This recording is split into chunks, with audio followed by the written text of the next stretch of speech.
یہ جو مہینہ ہے ذوالحجہ کا، اس کے بارے میں نبی علیہ الصلوۃ والسلام نے حج کے موقع پر ارشاد فرمایا کہ اس وقت زمانہ اسی حالت پر گھوم کر واپس آ گیا ہے جیسا کہ اللہ نے پیدا کیا تھا۔ کچھ مشرکین مکہ، اس بات کا کیا مطلب ہے؟ اس کا مطلب یہ ہے کہ مشرکین مکہ مہینوں میں آگے پیچھے کر دیا کرتے تھے۔ یہ جو 4 مہینے ہیں نا، ذوالقعدہ، ذوالحجہ، محرم اور رجب، یہ حرمت والے 4 مہینے ہیں۔ ان 4 مہینوں میں لڑائی جو ہے وہ ٹھیک نہیں ہوتی، لڑائی ان کے ہاں نہیں ہوتی تھی۔ تو وہ لڑنے والے لوگ تھے، گھر بیٹھے انہیں سکون نہیں آتا تھا، تو وہ کیا کرتے تھے؟ وہ مہینوں کو آگے پیچھے کروا لیا کرتے تھے کہ نہیں یہ اب محرم کا نہیں ہے، اب یہ سفر کا ہے، محرم بعد میں آئے گا۔ جب ان کا لڑنے کا دل کرتا کہ نہیں یہ مہینہ جو ہے رجب کا نہیں ہے، یہ اب رمضان کا آ گیا، رجب اس کے بعد آئے گا، اس طرح آگے پیچھے کر لیا کرتے تھے۔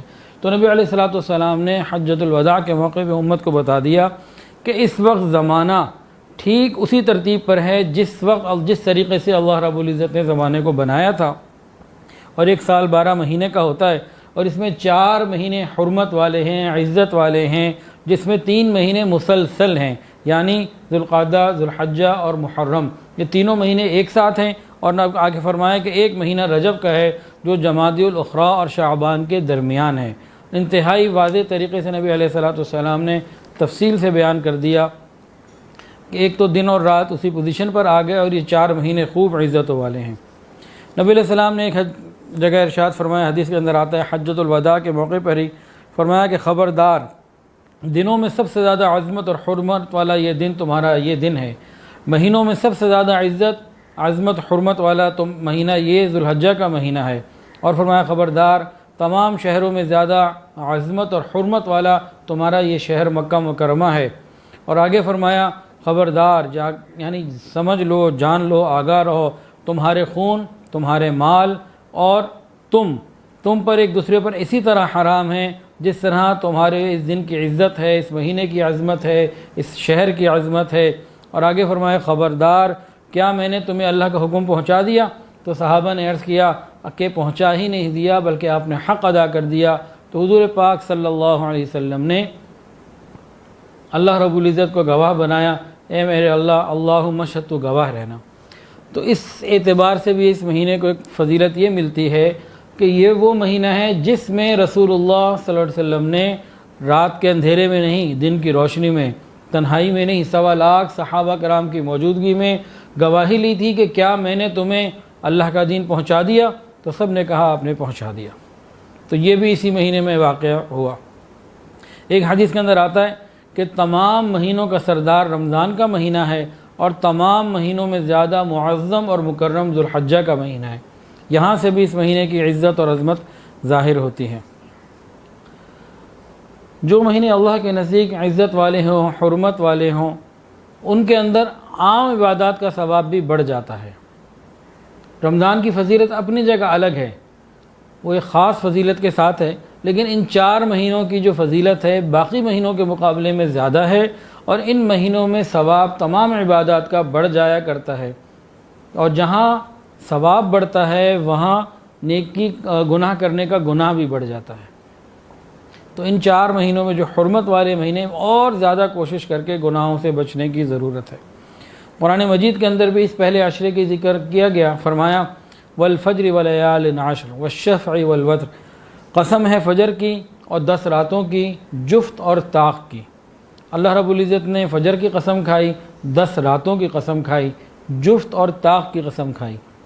فجر سے مراد تو نماز فجر، 10 راتیں یا عشرہ ذوالحجہ کی جو 10 راتیں ہیں جو شروع ہونے والی ہیں، ان راتوں کی اہمیت بہت زیادہ ہے۔ جس طرح شب قدر کی اہمیت ہے، اسی طرح ان راتوں کی بھی بہت اہمیت ہے۔ یہ عبادت والی راتیں ہیں، عبادت والے دن ہیں۔ طاق اور جفت سے کیا مراد ہے؟ نبی علیہ السلام نے فرمایا طاق کہتے ہیں 1 3 5 7 9، اور جفت 2 4 6 8 10۔ تو طاق سے مراد عرفہ کا دن ہے، وہ 9 تاریخ کا دن ہوتا ہے، اور 10 یہ جفت ہے، یہ عید کا دن ہے۔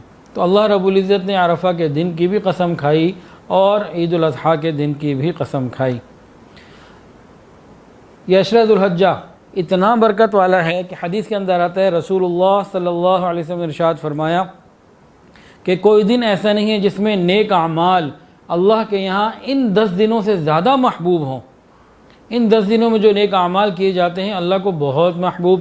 تو صحابہ نے پوچھا یا رسول اللہ کیا یہ اللہ کے راستے میں جہاد کرنے سے بھی زیادہ افضل ہیں؟ نبی علیہ السلام نے فرمایا ہاں اس سے بھی زیادہ افضل ہیں، مگر وہ مجاہد جو اللہ کے راستے میں نکلا، مال بھی تھا، سواری بھی تھی، یہ سب کچھ ختم ہو گیا، خود بھی شہید ہو گیا، گھر واپس نہ آیا، وہ تو یقیناً اس سے بڑھ جائے گا، ورنہ باقی یہی افضل ہے۔ گویا یہاں سے یہ محسوس ہوتا ہے کہ اگر کوئی مجاہد جہاد میں جا بھی رہا ہے تو جو ثواب اللہ وہاں اس کو عطا فرما رہے ہیں وہ بھی بہت بلند ہے، لیکن جو نہیں جا رہا، گھر بیٹھے ان دنوں میں ذکر کر رہا ہے، یہ بھی بہت بلند ہے۔ یہ سمجھانے کے لیے جو ہے نا یہ مثال دی جاتی ہے۔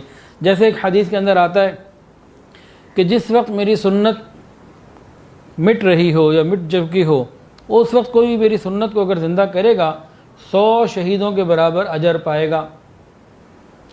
یہاں سے کیا مراد ہے؟ 100 شہیدوں کا مقام، شہید کا جو مقام ہے تو بہت بلند ہے، اس کو مقام وہ نہیں مل رہا، اجر وہ اللہ عطا فرما رہا ہے۔ تو مقام اور اجر یہ دونوں چیزیں الگ الگ ہیں۔ شہید کا مقام شہید ہی کو ملے گا، لیکن بعض مرتبہ اللہ رب العزت اجر کے بارے میں فرما دیتے ہیں، حدیث کے اندر جس طرح آیا کہ 100 شہیدوں کا جو اجر ہے وہ ملے گا، تاہم جو شہید کی عظمت اور مقام ہے وہ اپنی جگہ برقرار ہے۔ ان 10 دنوں میں ہمیں کیا کرنا چاہیے؟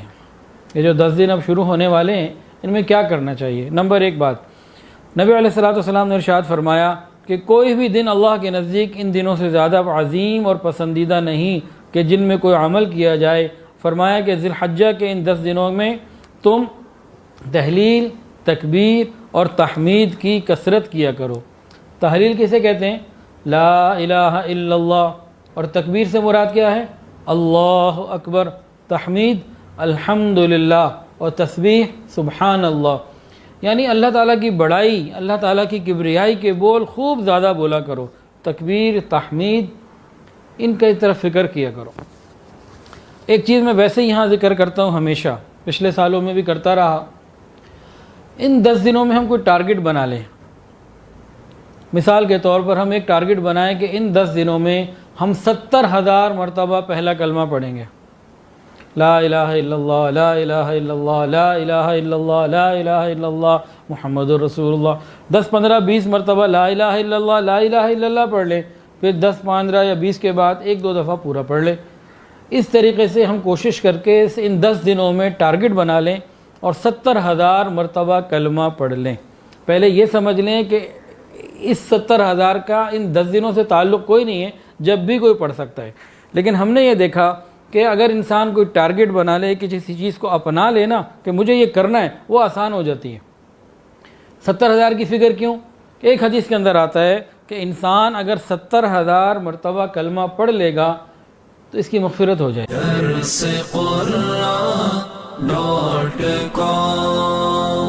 www.darsequran.com